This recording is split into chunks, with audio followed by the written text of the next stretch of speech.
Minnesota Vikings still need to find their identity.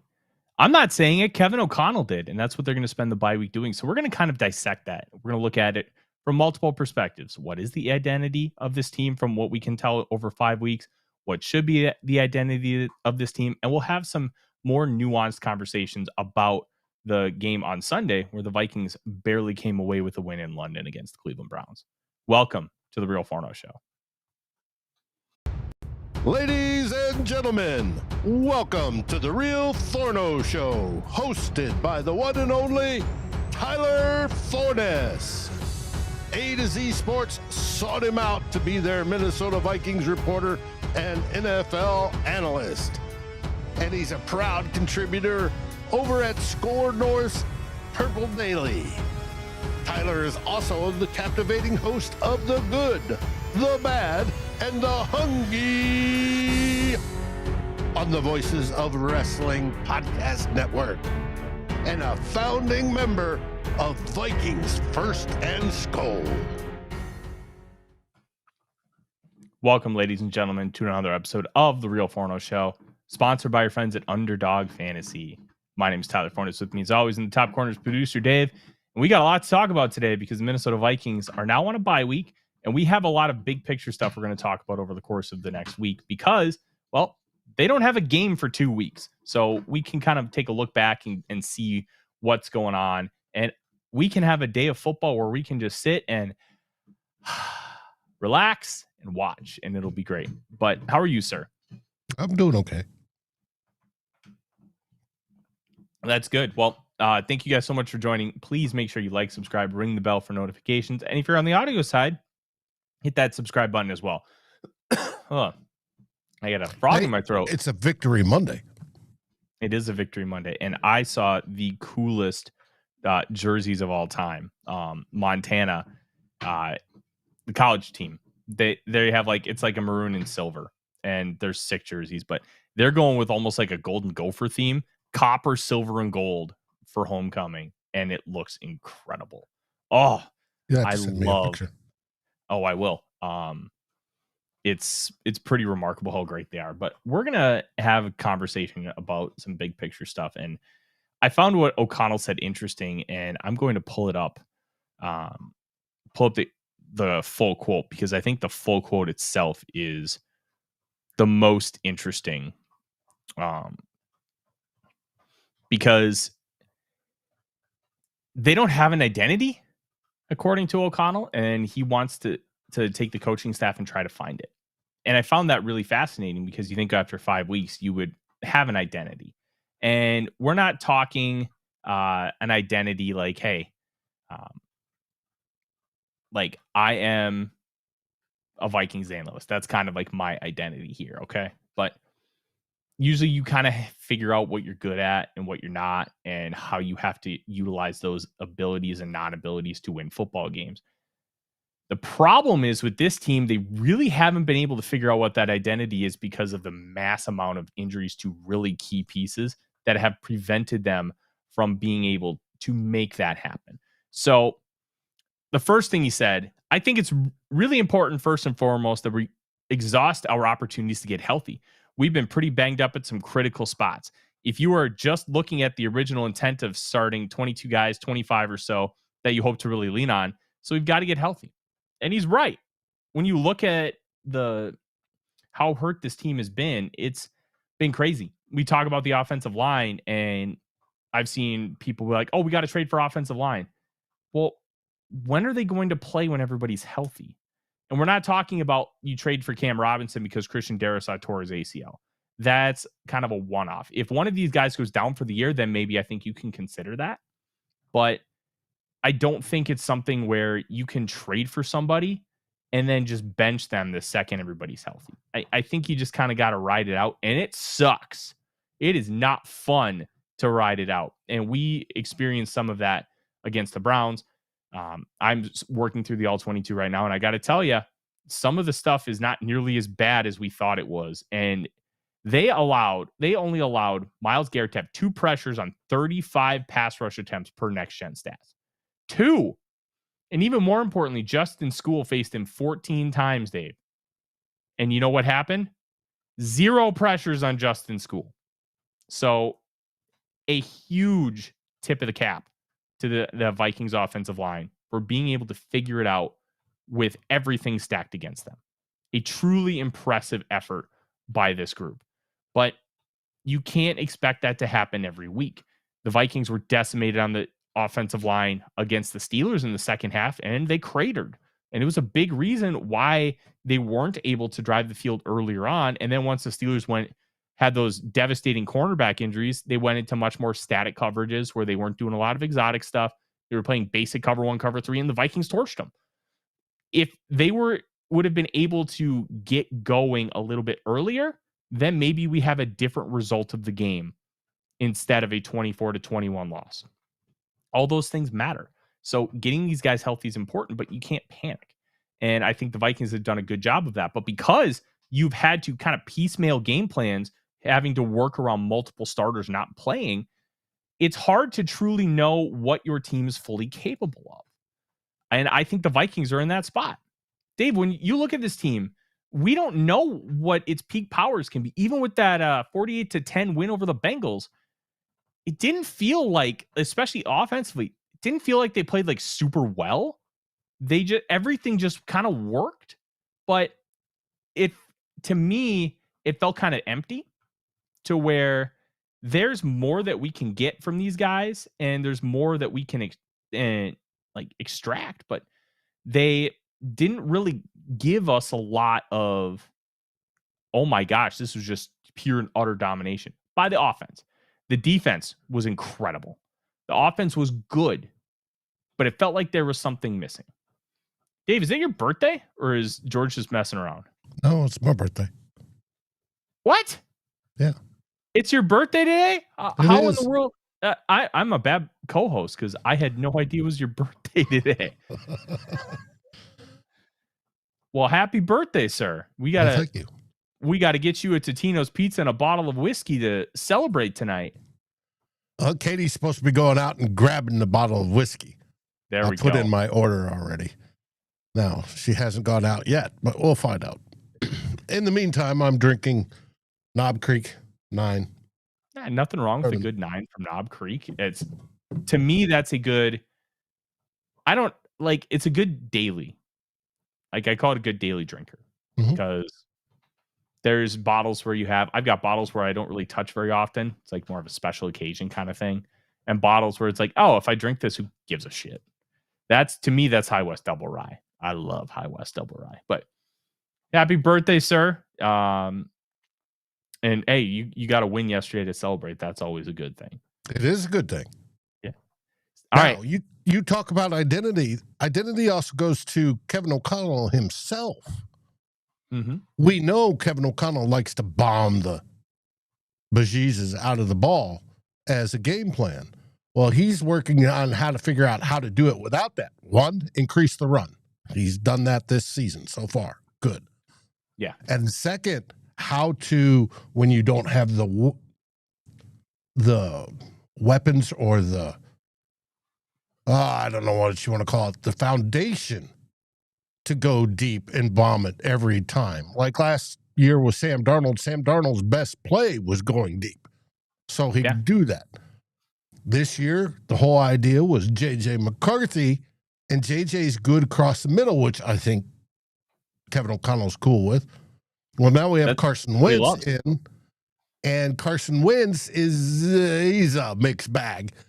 And as that press conference said, as Kevin O said, they were just trying to put a game plan together that would win the game. And that's first and foremost, the responsibility of a coach. We've got to win the game.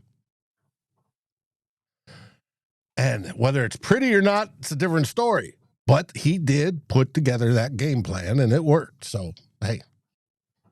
Yeah, and I thought he put together a really good game plan against the Steelers. It just didn't work, and I think a lot of that reason was due to Carson Wentz. And I'm really excited to have J.J. McCarthy back, which Kevin O'Connell essentially confirmed that McCarthy was going to be back against the Eagles. But there's still a key caveat here.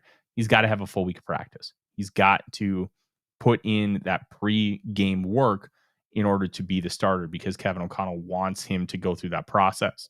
And he wants to make sure his body can like handle the full week of practice. So the fact that he's going to come back on the practice field pretty much right away, it's a good thing. Same with Blake Cashman. This run defense has been rough without Blake Cashman. Cashman is such a huge factor in that run defense, especially when you have Ivan Pace shooting gaps all the time and trying to make these big plays. Cashman can cover for him. Eric Wilson can't. And the fact that Eric Wilson's playing so many snaps, Dave, the Vikings are currently projected to lose a compensatory pick if he keeps it up. So that's something to be aware of as well. If he keeps playing a high amount of snaps, the Vikings could only get 2 compensatory picks instead of a potential 3. Come on, Blake Cashman. Get back. Get back, Blake. Get back. No, we need Blake badly on the defense. Oh, yeah. We need him real bad. And I think you mentioned it really interesting. Like the identity of last year's team was, for lack of a better term, Sam Darnold, chuck it and fuck it. Mm-hmm. Where he really wants to attack down the field. He wants to do it consistently and he wants to do it regularly. And you know what? It worked and it paid off, even with the poor offensive line play that we had in big stretches last year, because Sam Darnold was either number 1 or number 2 in pretty much every passing category of balls that travel 20 plus yards down the field. So that those things matter. And they were able to do that because of what they had across the board. Now, they don't really have that at quarterback right now. JJ McCarthy, the idea is that he's going to be that, but he's not there right now. And I think those are 2 different things. And when we talk about McCarthy, as Marzipan walks on the air mattress behind me, we're testing out air mattresses. Having fun. Yeah, we're testing out air mattresses because we know that they have holes, a couple of holes in them. So she's just biting her own feet right now. It's very funny. And the idea is that McCarthy's going to get there, but we have to be able to parse out the difference between doing it and able to do it. McCarthy is not doing it right now. He has all the tools to be able to do it, but it's also playing quarterback in the NFL. It's a super high level, and he's not there yet.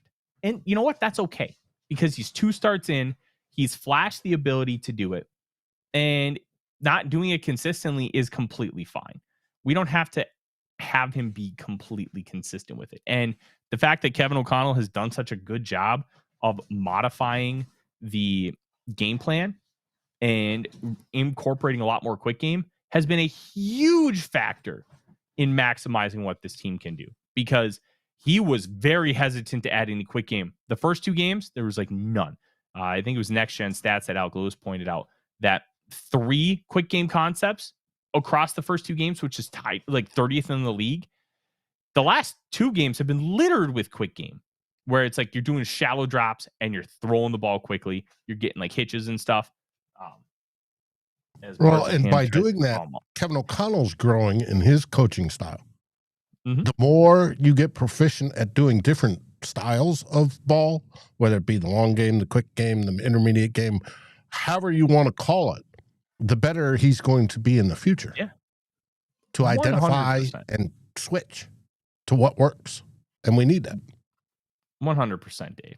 It's very interesting to kind of look at everything incorporated with this, because there are so many different pieces of information that you can use to kind of craft a narrative and craft your own opinion.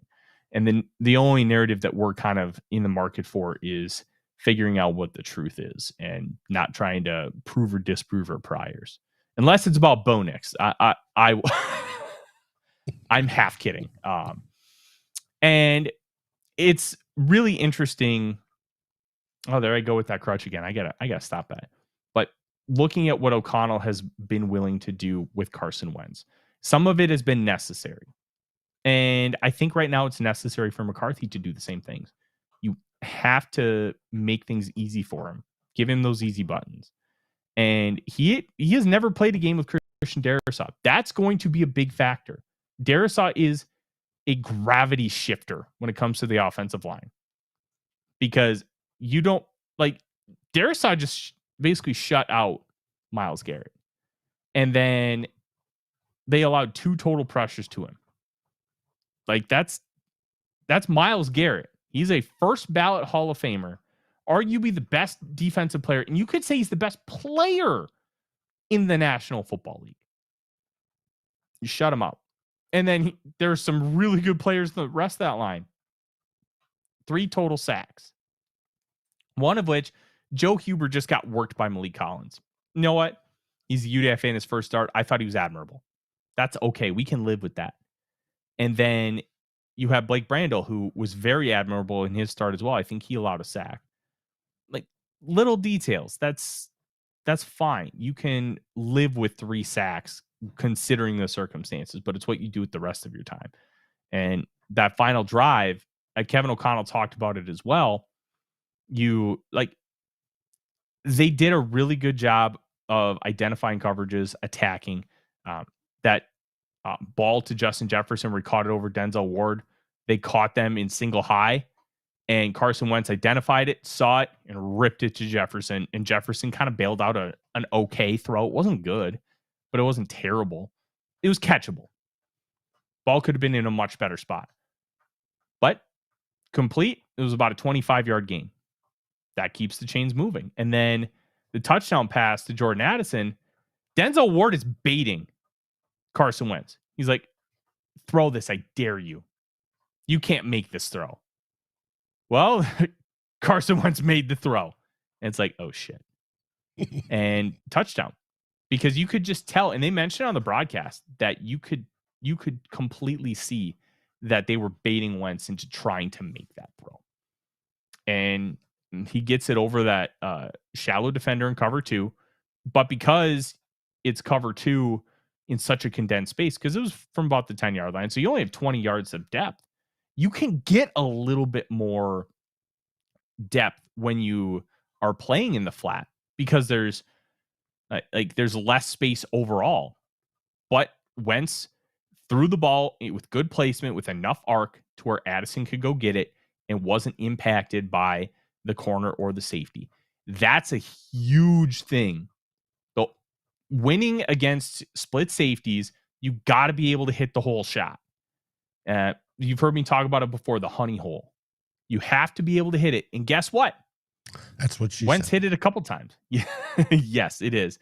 But you got to hit that cover 2 hole.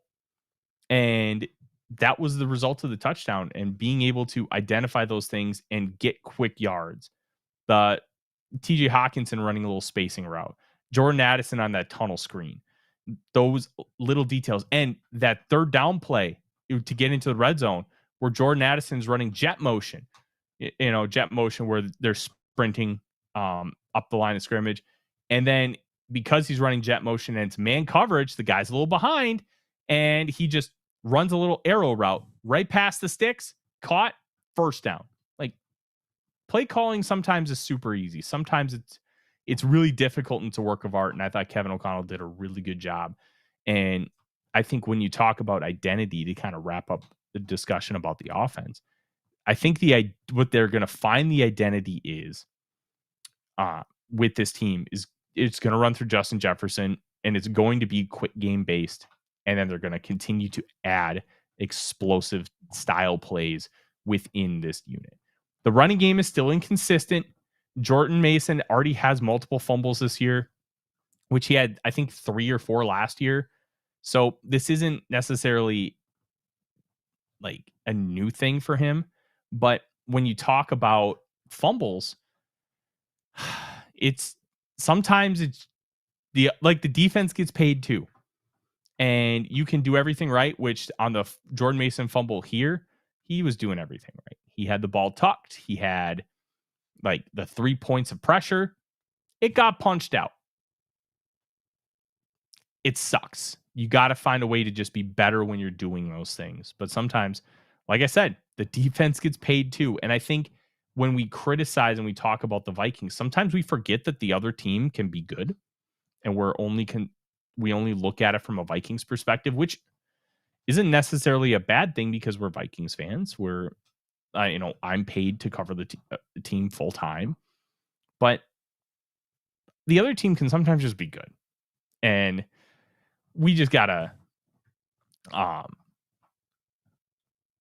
Sorry, Norspius. Norspius, it's great. Love having him here. Oh, he's a character. Let me tell you, it's a character. Think so. But yeah, I think the identity is going to be Justin Jefferson and quick game, and that's how I would approach this offense. Well, and how do you teach a baby to run? Got to walk first. You got to crawl first, and then walk, and then run. And I think if Kevin O'Connell adopts that sort of, all right, we'll start with the crawl, go to the walk, and then go to the run, i.e. short game, medium game, long game, I think we'll be fine. Thank everybody for the birthday wishes. I do appreciate it. It is, Lone Wolf says you don't need to celebrate. Birthdays are for kids. Well, I'm not having a birthday party. Mind you, I'll probably have some ice cream later, but hell yeah. It marks the sequential orbit around the sun. And I have completed quite a few. Now, to me, birthdays are always worth celebrating. But as I've gotten older, I've just decided that my birthday is, hey, it's my birthday. I want to just do whatever the hell I want. Thank you. And I love that's very kind. I'm just going to sit and, hey, last year I wanted to just, hey, anybody want to come over? Come over. I'm going to watch college football day because it was championship Saturday. Great day. Had some pizza, hung out with my dog. A couple friends came over. It was great. It's a day for me to do whatever the hell I want. And that, to me, is how a birthday should be celebrated as we get older. Dave, I'm just grateful you're here. I do want to answer G-Mac's question. He asked, does JJ actually fit KOC's mold? Yes. And I would think overall, yes. And I think KOC can develop him to be the KOC masterpiece. Mm-hmm. But yes, it's a little bit different. And it's a little bit starting. With Sam Darnold, you had something already there, and he maximized what Sam did. Heck, with Kirk Cousins, you had something already there, and you maximized what Kirk did, and Dobbs and Mullins, and, go down the list. Mm-hmm. But I think with JJ, it's I got a blank canvas. He's got all the raw tools I want, but it's a blank canvas, and he just has to be patient enough to go through the process to get him where he wants to be. As a fine artist growing up, right?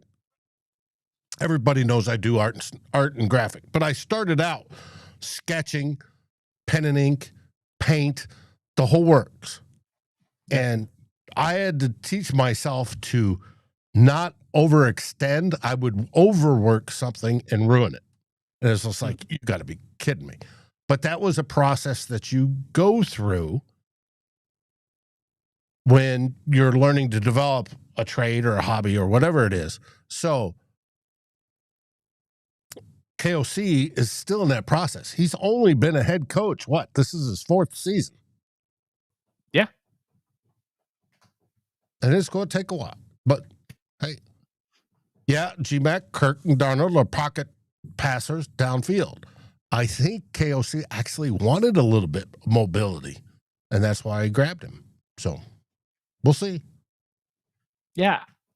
I do believe that McCarthy fits the mold for what Kevin O'Connell wants in a general sense. And when you look at the other aspects of what he brings, I think it also shows some evolution in how Kevin O'Connell wants to play. And I thought you described it really well. The big thing for me is he can go through progressions. He's already shown that. He can rip the ball over the middle, and he wants to throw over the middle. A want to throw over the middle is not something that every quarterback has. Just look at Russell Wilson. Look at Jalen Hurts.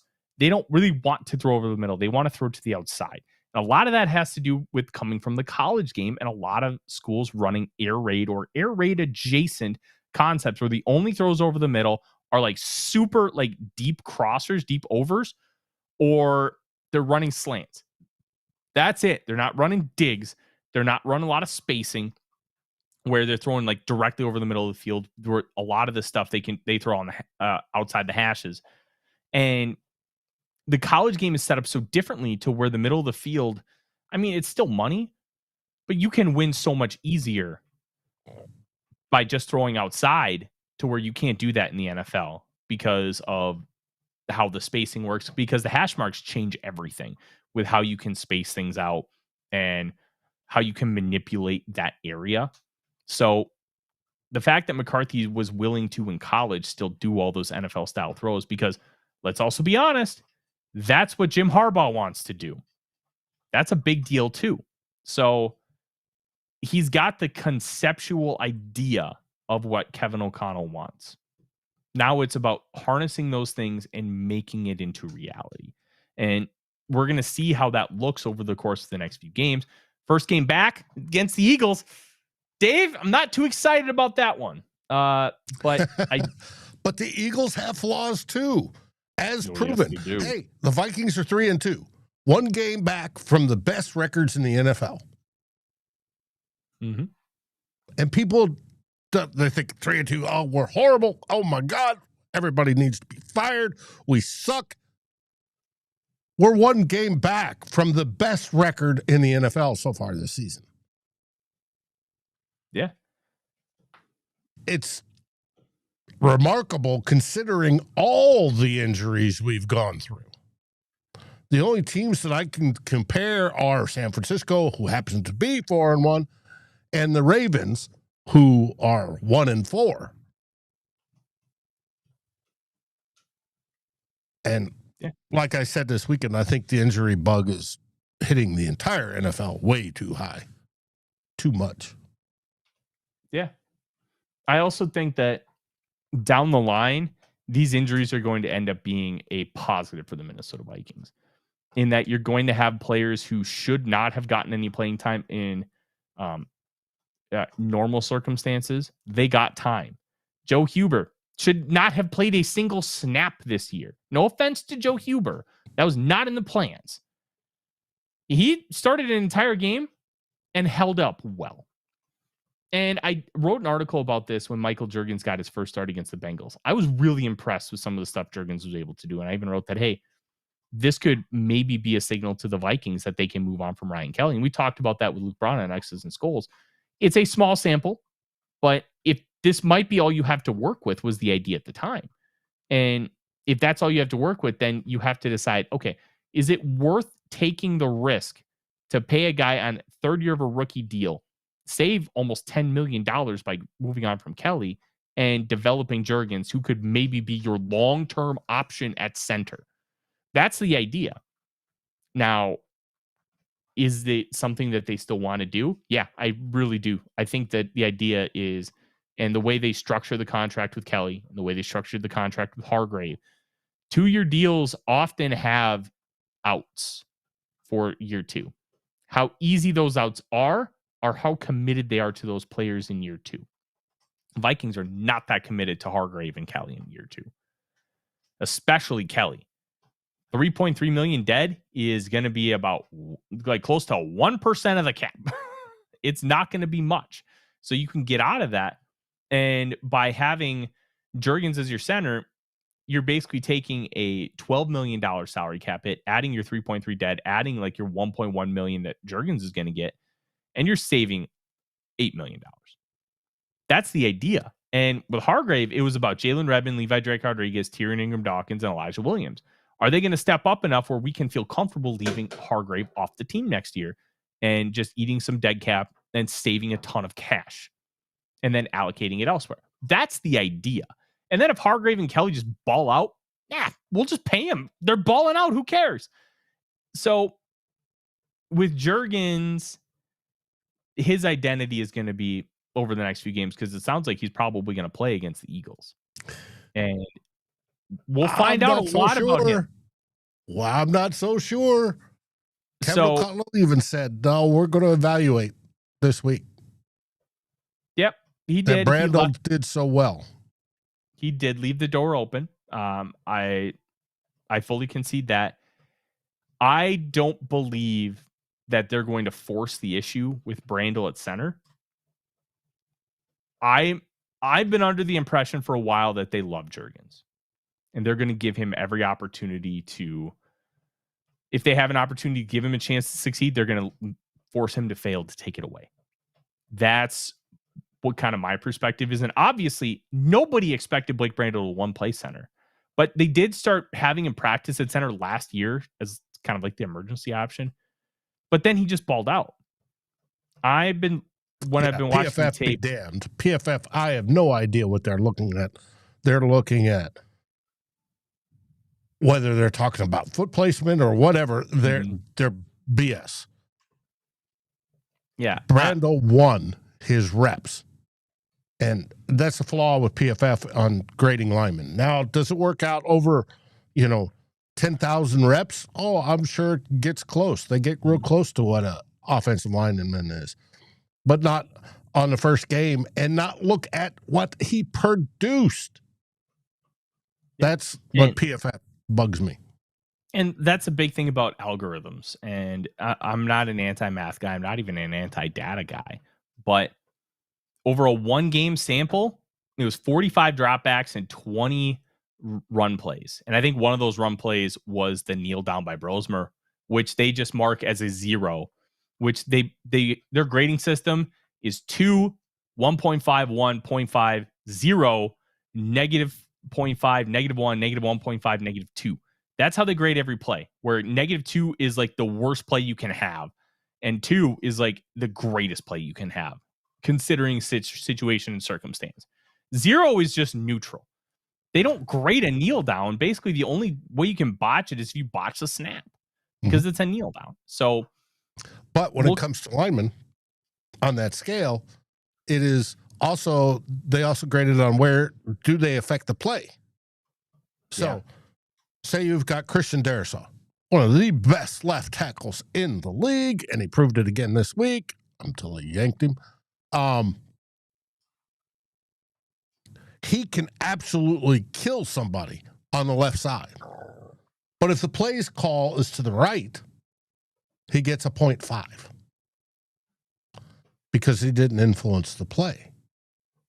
Now, if it's to the left and he kills him, it's a 2. As I understand how they grade linemen. And it's just like, you're crazy. Jeremiah Searles talks about offensive linemen should be graded on a different scale of this dude's excellent, this dude passes, this dude, and by passes, I mean he does his job. Then the next level does his job, and level below that he doesn't do his job and he sucks, and blah, blah, blah. Now, what he said about, Jeremiah Searles said about Brandel is he did his job, and he knows how to communicate because he knows every position on the line, where he says Juergens doesn't. Juergens is just a center. And it's the communication portion that benefited Brandel so much, and he thinks Brandel might be perfect at center. Now, whether KOC thinks that or not is a different story. Whether Chris Cooper thinks that or not, or Keith Carter thinks that or not, could be a different story. But I am really, really curious on who comes out as the starting center against the Eagles. Yeah. I personally think it's going to be Juergens, but who knows? If it's Brandel, then that speaks volumes, because I think the big thing with Brandel when it comes to the center position, which is something that I wanted to identify, and I'm still looking through the film, protection calls. How responsible was he for these protection calls? How responsible was Wentz? And how would they go? And I said on the postgame show that I didn't see any major protection busts, which is huge. That is a big deal. No protection busts is great, because if you don't have any protection busts, that means you're communicating well and you're passing these things off. Where we did with Juergens. Yeah. Protection busts happen all the time, especially with simulated pressures and stuff, and guys dropping back And they like those situations where you'll have 3 guys over like 2 and the center moves the other way, simulated pressures. We tried to manipulate that with the Bengal Hawk blitz concept when Brian Flores first started, where you'd have like 8 guys, or 7 or 8 guys on the line of scrimmage. Whatever way the center shifted or slid, the 2 guys directly on that side to the inside would drop into coverage. And that's why you would have Harrison Phillips dropping into a hook zone. And that was by design because you wanted to try and manipulate those pass protection rules so you could get to the quarterback faster. And the fact that none of those happened with a Jim Schwartz defense, because even though they have a great defensive line, Schwartz is a master at crafting and figuring those kinds of things out. I think he's from the Mike Zimmer tree. I'm not 100% sure on that, but he runs some similar stuff to Zimmer. And Schwartz is just a master of creating those kind of opportunities for his players. And I think it's huge that they didn't have any of those busts. Even if it was Wentz calling the protections, he deserves a ton of credit too, because they didn't have any of those busts. And it could easily happen considering Brandel's never played center and Wentz has still only been with the team like 5 weeks. That's not a lot of time. So kudos to them. I thought they were really good in that aspect. Well, Dave looks up the Schwartz thing. I want to shift over to the defense and have the conversation about what this defense can possibly be from the identity. And I think the one thing that we've learned with the defense that we just haven't talked about enough is this run defense. And I think it's been talked about ad nauseum across the board by other podcasts, other writers. But to me, the biggest aspect when it comes to run defense is no Blake Cashman. I think Blake Cashman does such a good job of cleanup and identification. And I think Cashman is so intelligent at knowing what's going to happen and where to fit the run. Ivan Pace Jr. is a flawed player.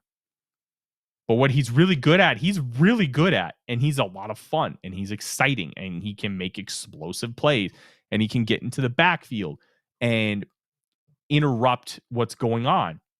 He can get sacks with blitzes. He can run blitz and be able to get the tackles for loss that way. Part of the reason why he's so successful at doing that is because he has Cashman to clean up his messes. When he's wrong, Cashman can go backfill and take care of it. He can take care of business. Eric Wilson isn't that guy. He's not the kind of guy to backfill and clean up. In fact, sometimes he overruns and he guesses the wrong gap. And all of a sudden, now you have a disaster of a run, like a Quinshad Judkins 30-yard run. That's when those kind of plays happen. Now, there are other reasons. They don't really have a one technique who's a great run stuffer. Jalen Redmond's a really good player, but he's not a nose. Neither is Javon Hargrave or Jonathan Allen, and they both play one technique nose. So I don't understand what the idea is there by asking these guys to play nose when they're not 2 gappers. So one gapper, if you remember the old Williams wall, Pat Williams would be the 1 tech, Kevin Williams would be the 3 tech. Kevin Williams was responsible for the B gap. He would rush through the B gap, and it was his job to hold the fort there. Pat Williams, his responsibility was one of the A gaps. And then you'd have linebackers filling on the other ones. And that's the idea of the 4-3. You have your defensive linemen in as many gaps as you can get, and then you have your linebackers filling the rest. And in a 3-4, it's a little bit different. You want as many guys at the line of scrimmage, and you have your 2 linebackers to be able to fill in. But you have more guys up front because your technical outside linebackers are edge rushers. So they're in the C gap, which is outside of the tackle. So being that the Vikings only have those 2 linebackers, if one of them, I don't think Ivan Pace goes rogue. I do think it's more calculated how they use him to pressure and how they try to attack. But when they do, when Pace does and he misses, that's when disaster can happen. And also when Javon Hargrave is just getting absolutely pushed out of his gap, that is a disaster as well. and everything compiles. And when you don't have somebody like Cashman who can be the eraser, safeties are often considered the eraser because they can fix a lot of things, especially in deep coverage. Reggie Nelson at the University of Florida was nicknamed the eraser because if somebody got past the corner, he would fix it. Cashman's kind of that eraser in the run game, and he does a really good job of it. Well, without him, it's kind of been a disaster. And Andrew Van Ginkel's really good at run defense too, and his lack of playing time has been really impactful to this defense for the sole fact that when you have Van Ginkel, you can do a lot more of that stuff that you do with Turner, where you can have him drop into coverage. You can have him stay on the line of scrimmage. You can pressure from a multitude of different ways. You can't do that with everybody. So I'm very hopeful that Van Ginkel can get healthy and he can come back. But the fact that he's got a neck injury really stinks. But we also don't know what that neck injury is. If it were super serious, I would have expected him to be placed on IR, which to me is a signal that it's probably a muscle and not like vertebrae related. That's my read on it. It depends what part of the vertebrae. If it's just the little wings that come out, they can be broken or cracked, and the players still play. As long as it doesn't impact the nerves, you're fine. Mm-hmm. It's just a pain management issue. And hopefully it's nothing that serious. Or the muscles, like you said, could be. Now, Schwartz surprised me. I originally did the cue, and I thought it was he's from the same tree eventually from, what's his name from the Giants? Hall of Fame. Spagnuolo? No, before that. Head coach. Belichick. No. Parcells. He falls down that tree, but he comes into play. He started out with the Browns as a scout, and then he goes to Tennessee Titans, or then he goes to Baltimore Ravens as a defense assistant, then Tennessee Titans as a defensive coordinator, Detroit as head coach, which failed miserably, and Buffalo as defensive coordinator, Philly as a defensive coordinator, and then defensive senior assistant for the Titans, and then now defensive coordinator for the Browns again. But he get most of his from Jeff Fisher.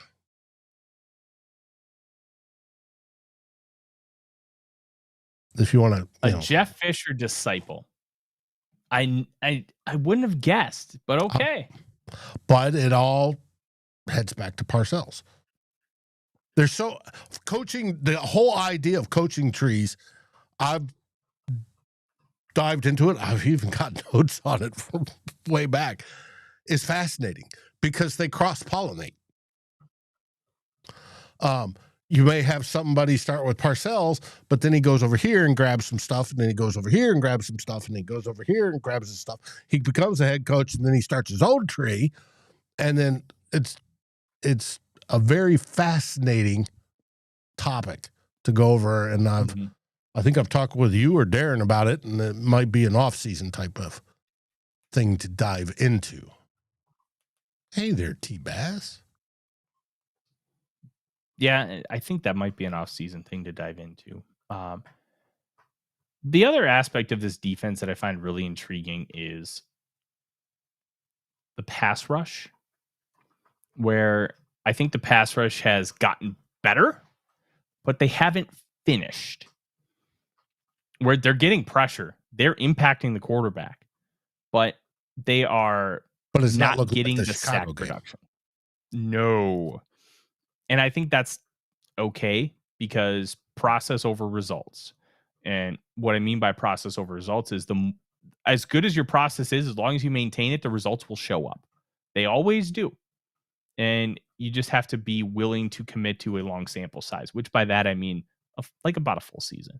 If you keep up with your process, you will get the results because sacks are an imperfect stat that is essentially a 100th percentile outcome of a pressure, unless you get a pick six, because pick sixes are great.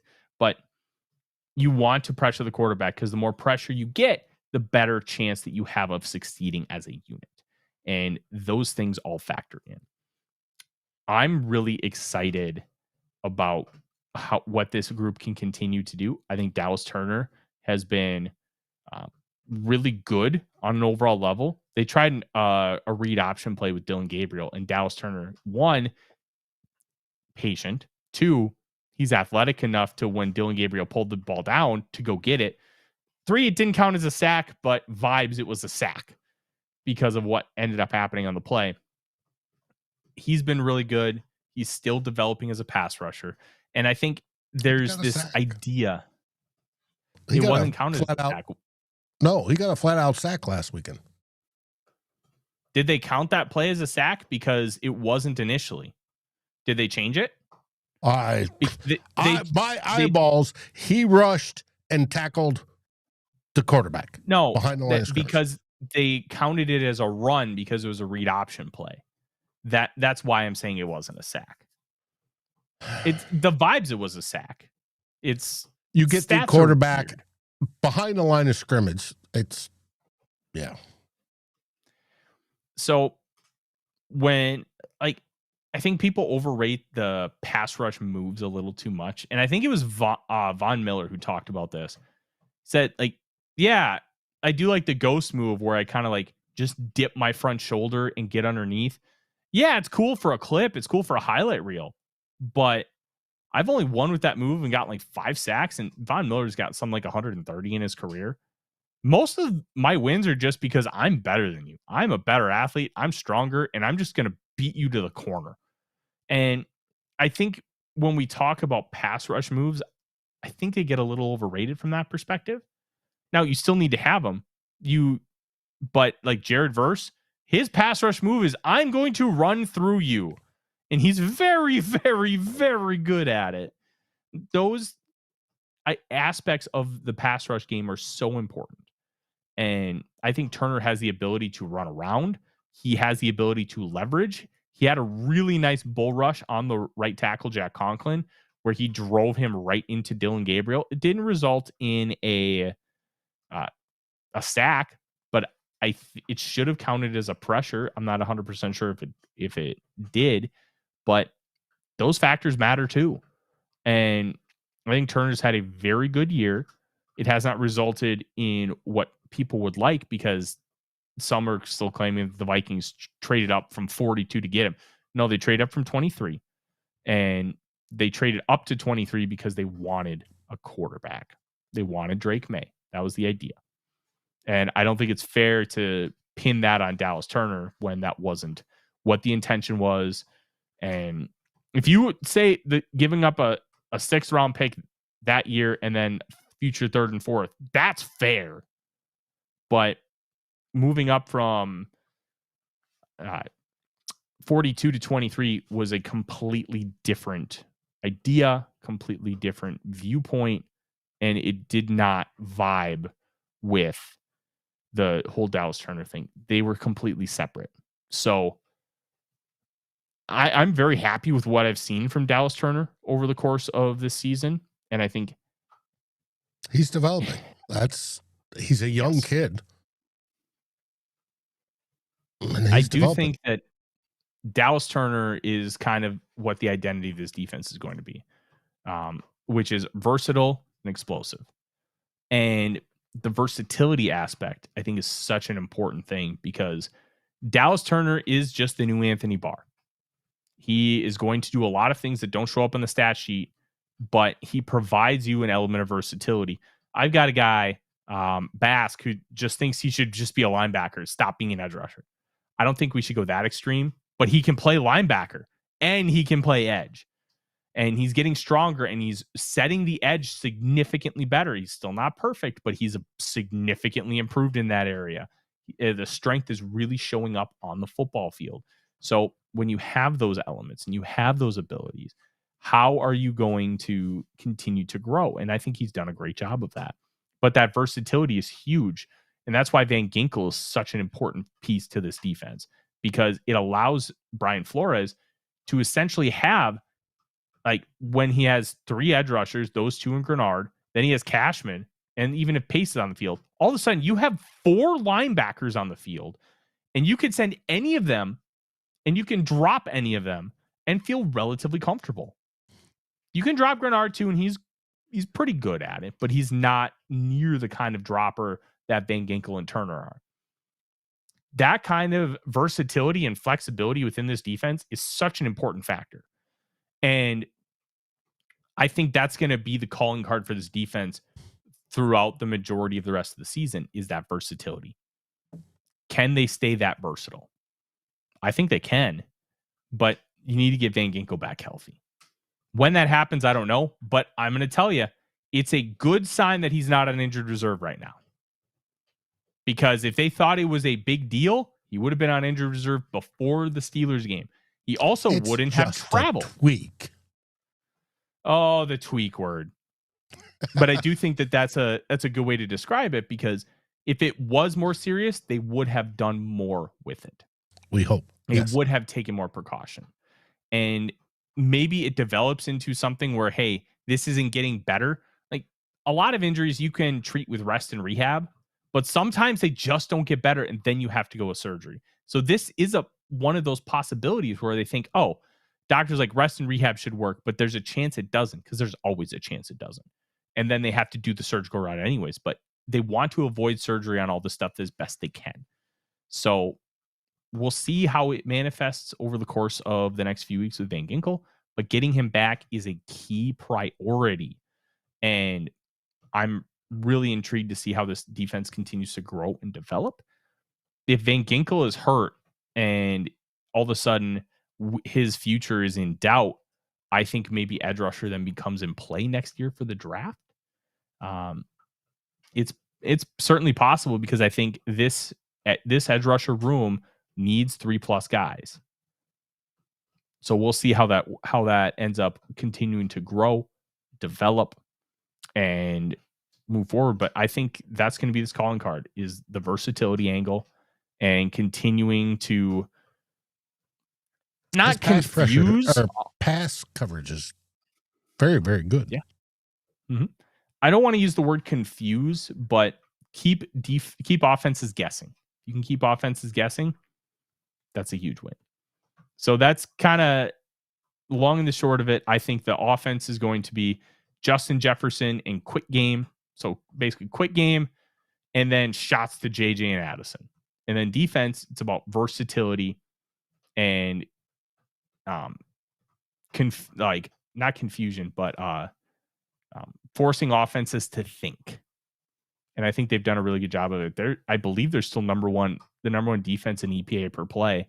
And the farther we get from that Isaiah Rodgers game, the better sense of what this actual defense is. Because going into it without Rodgers, I think they were like 6th in EPA per play, which is still very good. So we'll see how that develops. And we're going to end on this, and we're going to get Dave out to go enjoy the rest of his birthday. Logan asks if we regret not signing Sam Darnold and not signing someone like Allen with how good those young guys have been playing. I think Logan meant signing a guy like Allen with how good the young guys have been playing. Dave, I'll let you bat here first. What do you think? Do you regret not signing Darnold and signing Allen, considering? No, because I want this team to find its franchise quarterback, and I don't think Darnold was it. He failed in the final 2 games. He failed in the end last night too. But it is what it is. And if let's see, G-Back Dave, share your birthday with Trevor Lawrence, Kyle Pitts, and Richard Seymour. Do I? I didn't know that. Cool. I know everybody's been talking about Jordan Addison. If Tyler doesn't talk about it Thursday night, I can almost guarantee that Darren and I will talk about it on 2 old bloggers on Saturday. To me, there's there's not a ton to talk about with Addison. It's there's a lot he's to still talk young about. and he's look, he's young. He made a young person mistake, but I almost view it third in a row. As I view it as a little bit isolated because this was a 10-day long road trip. And like, I'm not going to excuse it, but at the end of the day, I remember when I was 23 and I remember having a lot of fun when I was 23. You can't have it happen again. You can't. We've said that before. And I remember when I was 23 too. And no. Yeah. But the one thing that gives me like why I'm not freaking out about this like other people are. He's got Jefferson. I'm not talking about the freak out. I'm talking about trade. What can we get for him in trade? Whether it be you can easily right get now or at the end of the season or at the end of next season. Easy. It's a first round pick plus. And that's the long and the short of it. You're getting probably a first and a third for him. This dude's a wide receiver one, pretty much almost any other team in the league. You're getting a lot for him, but is it worth it? I don't think it's worth giving up Robin to Batman. I don't. But you can get a lot if you choose to move on from him. I'll say this. I'm always going to have a little bit of regret not signing Sam Darnold because Sam Darnold absolutely rules. But from a business perspective, from a long-term perspective, I think it was the right call. I think Darnold succeeding in Seattle is great. I thought he would succeed. I thought he was relatively fixed. And it just stinks that it wasn't with the Vikings, that he couldn't do it long-term. But there's always going to be that little piece that wish he would have stayed because he's awesome. But you drafted this guy 10th overall and you have all this belief in the world in him. You had to give him a chance. So you kind of had to make the move. Allen, I thought it was a great move. I think he's been pretty good. Even with the young guys, if you just had the young guys, then more young guys behind him, this defensive line would be worse. So I don't regret signing him. I don't. But you can always move on from Hargrave after the year because you think like Levi Drake Rodriguez, Jalen Redmond, Elijah Williams, Kieran Ingram Dawkins, they're ready for more. You can always do that. And I think that there's a high chance that they draft a defensive line early next year. Caleb Banks, Florida. Peter Woods, Clemson. He probably doesn't fall out of the top 10, but there's some interesting guys. That's going to do it for our show. We're going to be back on Thursday with the Real Forno Show. Sometime this week, I have to talk to Luke. We'll do an X's and SKOLs. And then Two Old Bloggers, Saturday morning, 10:05. And I believe Who Will Be King is on this channel this week. It is on Wednesday. Hey, look at me. I remembered for once. Wednesday at 4:15. Yep. Thank you guys so much for joining us. I'm Tyler. He's Dave. We'll see you next time. SKOL Vikings. And thank you for the birthday wishes. SKOL Vikings. Like, subscribe, and ring the bell to get notifications. It helps us grow this community that we all love, our Minnesota Vikings. And on behalf of Tyler Forness and myself, Dave Stefano, thank you so dearly for watching The Real Forno Show. SKOL, everyone.